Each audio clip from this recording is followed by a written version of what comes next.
नमस्कार। मेरे YouTube channel Sanjeet sir classes पर आप सभी का स्वागत है और इस वीडियो में हम चर्चा करने वाले हैं कि चुप रहने के क्या फायदे हैं। कीपिंग क्वाइट, शांत रहना, पाब्लो नेरूदा द्वारा लिखित एक गहन और विचारशील कविता है।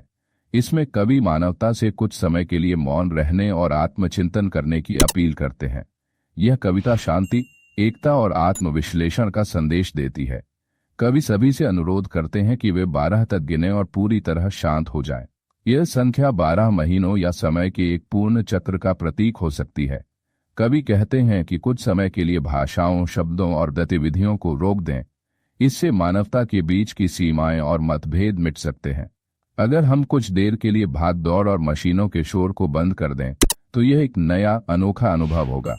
कवि उदाहरण देते हैं कि अगर लोग शांत हो जाएं तो मछुआरे व्हेल का शिकार नहीं करेंगे और नमक खनिक अपने घायल हाथों को देख पाएंगे। कवि युद्ध और हिंसा करने वालों से संघर्ष रोकने और शांति अपनाने की अपील करते हैं। कवि स्पष्ट करते हैं कि वे निष्क्रियता या मृत्यु की बात नहीं कर रहे हैं, बल्कि आत्मचिंतन और संतुलन की बात कर रहे हैं। हम हमेशा अंधाधुंध भाग दौड़ में लगे रहते हैं।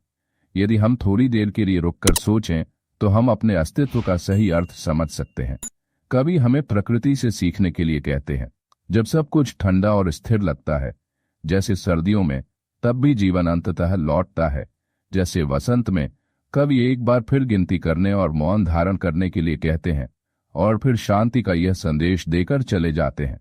निष्कर्ष, कीपिंग क्वाइट केवल एक साधारण कविता नहीं है, बल्कि यह जीवन के प्रति एक दार्शनिक दृष्टिकोण प्रस्तुत करती है।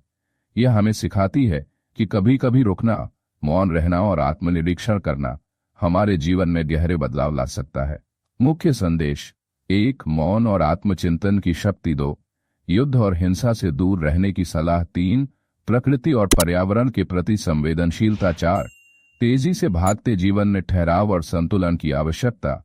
यह कविता हमें गहरे विचार, आंतरिक शांति और मानवीय करुणा की ओर ले जाती है।